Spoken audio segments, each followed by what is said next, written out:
Andy Burnham, great to see you. Thank you for your time. You're a popular man. This won't be the first interview you're giving today. I just listened to an earlier interview this morning, actually. When you were asked about tax cuts, your message was now is not the time for tax cuts. But you wouldn't actually say Labour should go into an election promising to increase taxes on people on average wages. No, it's not about a tax increase, Gloria. I'm just saying leave things where they are, because we're going to have to help the NHS in this period that we're in. We're going to have to find money for nurses for their pay.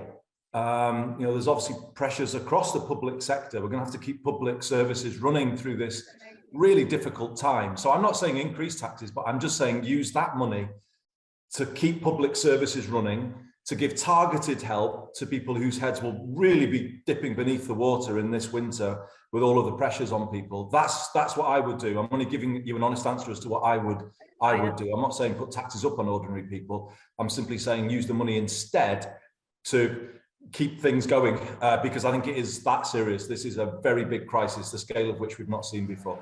But the logic of that argument, because obviously the government are going to cut taxes, is that Labour, you wouldn't, when the government have done that, you wouldn't then suggest that Labour reverses it going into the next election and puts taxes back up? Well, I think that's for another day, to be honest. The question is, would I have done it now? And the answer to that is no, because it doesn't help people this winter anyway.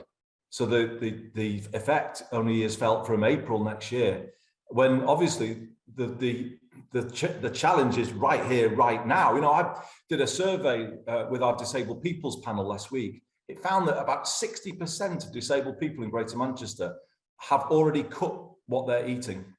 It was quite scary, to be honest with you. I hear all the time that people are living just using the microwave.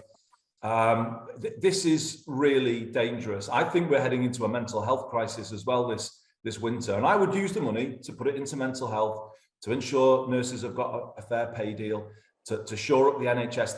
That would be my priority, Gloria. I'm only giving you an honest answer. Yeah, so on public sector pay, that's because obviously there's loads of public sector strikes going on at the moment. You have been on picket lines with some workers, but you're saying the priority now, if there is going to be any money splashing around through borrowing or whatever, the priority should be public sector pay. But it certainly should be one priority. And there has to be a pay arrangement, even if it's a one-year deal, just to help them make it work this winter. There just has to be.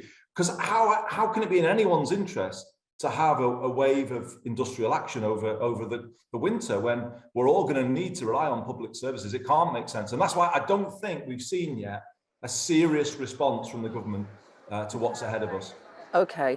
Now, the government have said that they would like trade union general secretaries to ballot their members when a wage offer is on the table, so they can find out not just what the representatives think, but what the membership think. Now, there'll be all sorts of cost implications associated with that, but is the principle right?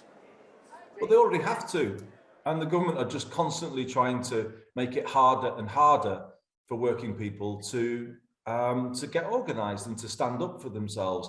And why, should this narrative be kind of set that this is wrong, that this is, if you are in a position where your family can't afford to eat properly over the winter, well, it's absolutely right that you should be able to stand with people and say, look, something needs to be done. I can't make this work.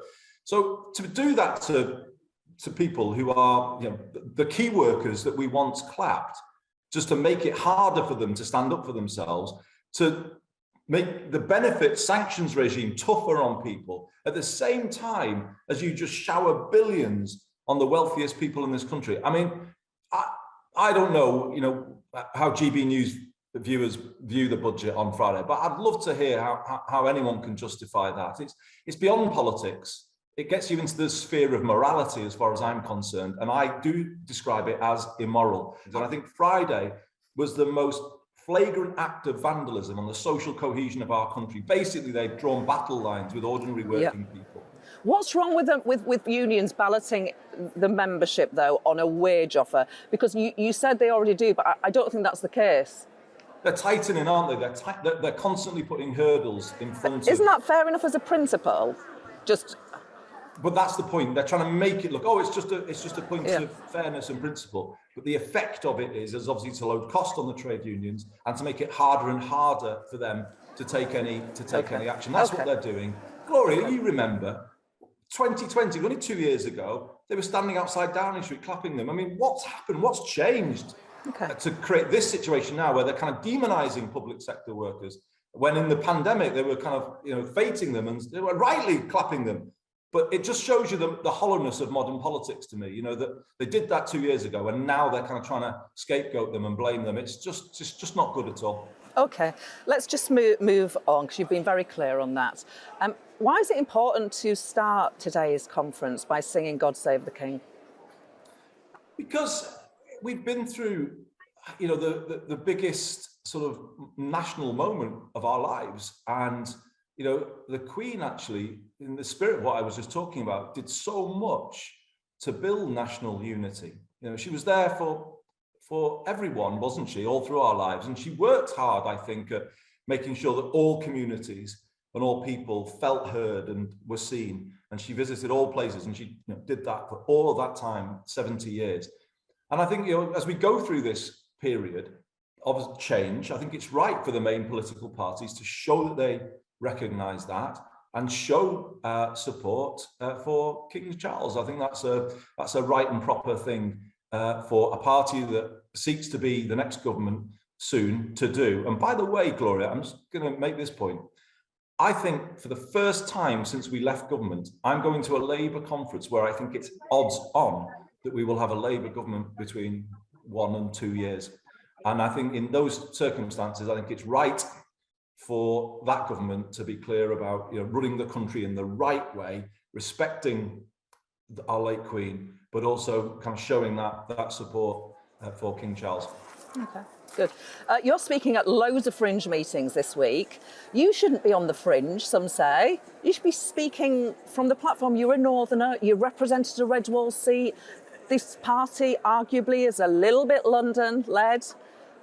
Shouldn't you be speaking from the main platform? Will we see you this week speaking from the main platform? You shouldn't be consigned to the Fringe. You won't see me. And what can I say? I'm kind of inclined to agree with what you just said. But I don't make the decisions, and obviously there's pressure on the conference timetable. But I do think where you've got Labour mayors making real positive changes, such as putting a cap on bus fares, which we've done now, and people are benefiting from that. Let's showcase that. But Steve Rotherham speaking, which is great and rightly so. But I've in the 5 years I've been mayor, I did my last speech to Labour conference as a cabinet. Well, last one as a cabinet minister was obviously in 2009, and the last one I did as shadow cabinet was when I left shadow cabinet, and I haven't done one since. But I do think it's important for kind of Labour to say this kind of movement we've got of mayors of the North getting a stronger voice is something we're right behind, and I'll still be pushing them to say, look, come on, let's hear that a bit more. Okay. Liz Truss is the third Conservative woman Prime Minister. Now, let's assume, in answer to this question, you've said Keir Starmer's going to be the next Prime Minister, there's no vacancy, just for brevity. But does the next Labour leader, does that have to be a woman in your view? I mean, I would love to see a woman leader of the Labour Party, I'm sure I will. I'm sure it's going to happen soon. And in an ideal world, yes, it would be. But I do think we've got to be careful and just say it will be, because it's nothing to do with me, by the way. I'm doing what I'm doing in Greater Manchester. So this is just a kind of an argument about what's right and proper. It's got to be the best person for the job, hasn't it? It's got to be. Because I think sometimes Labour is perceived by people as saying, well, no, it's kind of that kind of filling the position, ticking the box, which also would undermine the person in that role. It's got to be the right person. But the way I would say is, you do everything possible to support that happening, because obviously it's overdue, isn't it? And we'd all love to see it. Andy Burnham, as ever, it's a pleasure. Look forward to seeing you here in Liverpool. Thank you. Thanks a lot, Gloria. Thank you.